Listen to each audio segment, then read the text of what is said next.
Hello tout le monde, j'espère que vous allez bien, je suis ravie de vous retrouver aujourd'hui dans une nouvelle vidéo comme tous les mercredis à 18 h sur cette chaîne. Aujourd'hui je reviens pour vous parler des 5 choses qui ont changé ma vie. J'avais envie de vous faire cette vidéo à l'occasion de la nouvelle année, non pas comme des résolutions mais plus des concepts en fait qui m'ont aidé tout au long de ma petite vie, puisque je n'ai que 22 ans. Mais ce sont 5 choses qui ont marqué ma vie et j'avais envie de vous les partager, peut-être pour vous inspirer, non pas forcément pour faire comme moi, mais pour vous inspirer dans votre propre chemin et dans vos propres conceptions des résolutions que vous aimeriez mettre en place dans votre quotidien. Le premier dispositif que j'ai mis en place dans ma vie, je vous en ai parlé sur le blog, c'est la méditation. J'essaye d'en pratiquer de façon quotidienne, 5 minutes par jour, 10 minutes grand maximum. Il s'agit pas de faire des grandes séances de méditation tous les jours parce que je sais que c'est difficile parfois de trouver du temps pour soi, mais ces 5 minutes là, elles sont précieuses et je les utilise pour méditer à ma façon.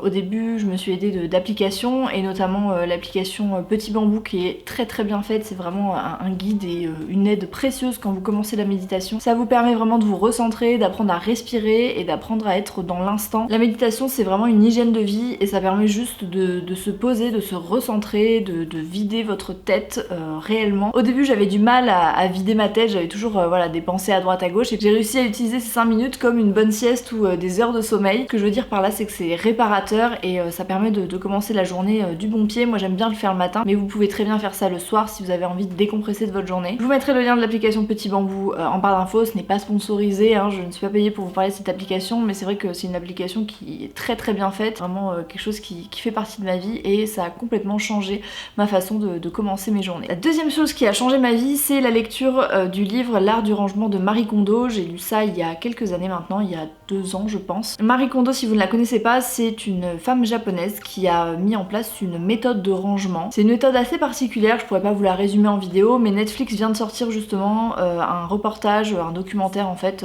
sur Marie Kondo, avec Marie Kondo, où elle va dans des familles pour leur apprendre à ranger leur maison. Le premier épisode est vraiment top, la petite famille est trop mignonne et voilà, je suis en train de regarder les autres au fur et à mesure, mais tout ça pour vous dire que Marie Kondo, c'est une femme qui a mis en place une méthode de rangement efficace et juste radicale. Personnellement, j'étais une grande bordélique, je suis pas devenue maniaque du jour au lendemain, mais clairement dans mon quotidien, je sais que j'applique ses conseils, j'essaye de faire beaucoup plus de tri qu'avant, j'ai toujours une place pour chaque chose et ça m'aide vraiment à réorganiser ma maison, surtout que depuis que Gaspard est là, c'est vrai que voilà, on trie très régulièrement, on donne beaucoup et je me sépare de beaucoup de choses que je n'arrivais pas forcément à faire avant et ça aide à y voir plus clair, ça aide aussi à moins consommer, elle tourne vraiment vers le minimaliste un peu à la japonaise. Bref voilà, c'est une méthode de rangement qui est vraiment globale et qui au-delà d'aérer votre maison aère votre esprit et je trouve ça hyper intéressant. Si vous êtes comme moi une bordélique, pour moi une ancienne bordélique, mais si vous avez du mal à vous y retrouver parmi toutes vos affaires, que vous avez l'impression d'accumuler et de ne pas savoir en fait vous séparer des choses qui sont finalement inutiles, je vous conseille d'aller lire ce livre L'art du rangement de Marie Kondo ou au moins de regarder la série sur Netflix puisqu'elle y donne plein de conseils. La troisième chose qui a changé ma vie, c'est d'arrêter de manger de la viande. J'ai arrêté de manger de la viande depuis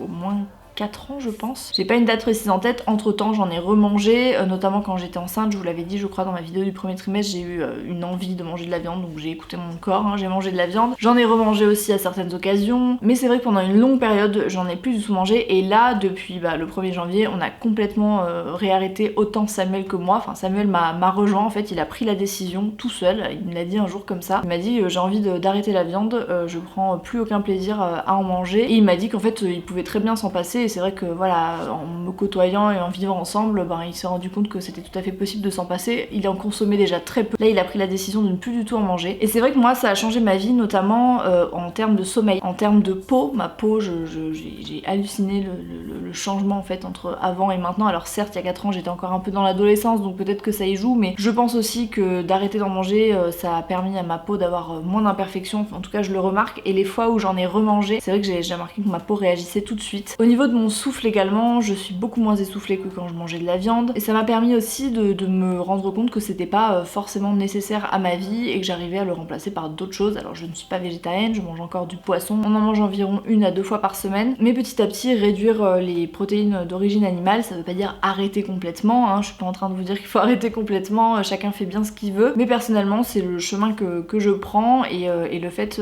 d'avoir Samuel à mes côtés dans cette décision, c'est vraiment quelque chose de top parce que vu du coup on se sent forcément plus fort à deux. Je sais que c'est un sujet délicat à aborder sur les réseaux sociaux, tout ce qui est autour de la nourriture et notamment du véganisme, du végétarisme, etc. Mais moi personnellement ça a changé ma vie et je ne me voyais pas l'inscrire dans cette liste. Quatrième chose qui a changé ma vie, et je pense que c'est l'une des choses qui a peut-être le plus changé ma vie, c'est me trouver une passion. J'avais déjà une passion avec YouTube puisque voilà, les vidéos YouTube, mes réseaux sociaux, c'est mon travail, mais c'est aussi et avant tout une passion. Moi quand j'ai commencé YouTube, il n'y avait pas de partenariat, il n'y avait pas de journaliste, il n'y avait pas de monétisation, ça n'existait pas tout ça, on faisait juste ça pour le plaisir de partager. Mais c'est vrai qu'il y a 1 an et demi environ, avant ma grossesse, j'ai découvert une autre passion, un autre sujet qui me passionne, c'est les neurosciences et la parentalité. Vous savez, je vous en parle beaucoup et notamment depuis qu'il y a Gaspard, vous voyez que je partage beaucoup sur ce sujet sur les réseaux. D'ailleurs merci pour tous vos retours, vous pouvez pas savoir à quel point ça me fait plaisir de discuter avec vous là-dessus, même quand on n'est pas d'accord. Voilà, je pense qu'il y a plusieurs mamans qui peuvent témoigner qu'en message sur Instagram, on papote, on débat, on discute et même quand on n'est pas d'accord, c'est toujours très constructif. Bref, tout ça pour vous dire que de me trouver cette passion-là, de commencer mes lectures à ce sujet, des conférences, de suivre des formations, etc., ça a réellement changé ma vie, ça a donné un sens à ma vie parce que aujourd'hui, c'est un sujet qui me nourrit et me remplit. Quand j'ai un moment pour moi, j'adore lire un livre à ce sujet. Quand on a envie de faire une sortie, qu'on voit des conférences voilà, sur des thèmes qui nous intéressent, puisque même Samuel s'y intéresse, alors pas autant que moi, mais voilà, il est quand même très intéressé par tout ça. Ça fait vibrer quelque chose en moi, ça résonne en moi, je sais pas comment vous le dire, je pense que si vous avez vous-même des passions, pas forcément sur ce sujet-là, mais dans du sport, dans de la musique, vous savez ce que ça peut procurer d'avoir vraiment quelque chose qui vous remplit, ouais, qui vous nourrit et qui donne un sens à votre vie quelque part. Moi c'est le cas pour ce sujet-là, je suis toujours en soif d'apprendre, de découverte sur ce sujet et je suis ravie de pouvoir me servir des réseaux sociaux pour partager tout ça avec vous. Et la dernière chose qui a changé ma vie, c'est de déléguer, vous le savez ou pas, mais sur les vlogs je vous en ai parlé, j'ai pris un bureau depuis août, donc je ne travaille plus de la maison, ça déjà ça a changé ma vie. Mais en plus de ça, l'équipe s'est agrandie puisqu'en plus de travailler avec ma maman, je travaille avec Mathilde depuis cet été et Claire qui a rejoint l'équipe en octobre. C'est vrai que de déléguer c'était quelque chose qui me faisait un petit peu peur parce que comme je vous le disais, j'ai commencé sur YouTube par passion, c'était pas du tout mon travail, je n'y accordais pas du tout le temps que j'y consacre aujourd'hui. Aujourd'hui c'est devenu mon métier. À plein temps je m'occupe de mes réseaux, de vous partager du contenu, etc. De mon blog, de ma boutique Racoter des pyjamas, enfin bref il y a plein de choses à faire. Et j'avais peur avec l'arrivée de Gaspard de plus pouvoir tout gérer et honnêtement je n'aurais jamais pu tout gérer toute seule, hein, c'était clair et net. Le fait d'avoir une équipe à mes côtés c'est vraiment quelque chose de très bénéfique pour moi. Et des fois dans la vie vous avez l'impression que vous pouvez tout gérer toute seule, que vous pouvez tout contrôler et au final d'avoir des personnes qui sont à vos côtés, ça vous aide à développer votre créativité, à avoir d'autres points de vue, à avoir une ligne d'horizon plus large et surtout à développer des projets auxquels vous n'auriez pas forcément pensé, puisque quand on est seul, c'est forcément plus restreint que quand on a des personnes sur qui s'appuyer. Et voilà, je suis très contente d'avoir pu agrandir mon équipe et d'avoir ma petite Claire comme bras droit à mes côtés pour développer plein de nouvelles choses. Je vais pleurer. Moi aussi j'ai envie de pleurer. Les meufs vont se mettre à chialer. La vidéo qui part en... Ça part en cacahuète là.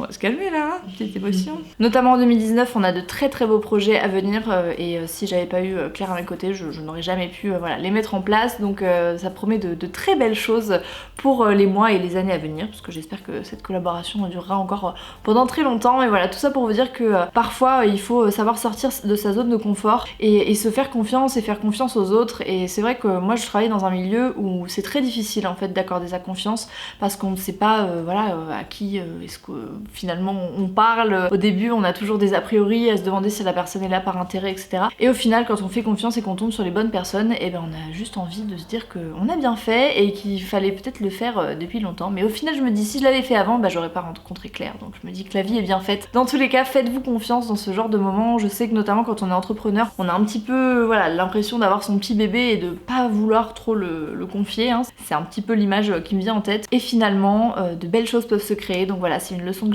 j'ai retenue et qui a clairement changé ma vie, hein. C'est la leçon qui a le plus changé ma vie dans cette année 2018. J'espère que cette vidéo sur les 5 dispositifs qui ont changé ma vie vous aura plu. N'hésitez pas à me dire vous en commentaire quelles sont les choses, voilà, les concepts qui vous ont aidé à changer, à sortir de votre zone de confort. Je trouve ça génial de pouvoir papoter de tout ça. Moi je vous dis à mercredi prochain sur ma chaîne. En attendant, n'hésitez pas à checker mon blog et ma chaîne de vlog. Prenez bien soin de vous et à très vite. Ciao ciao.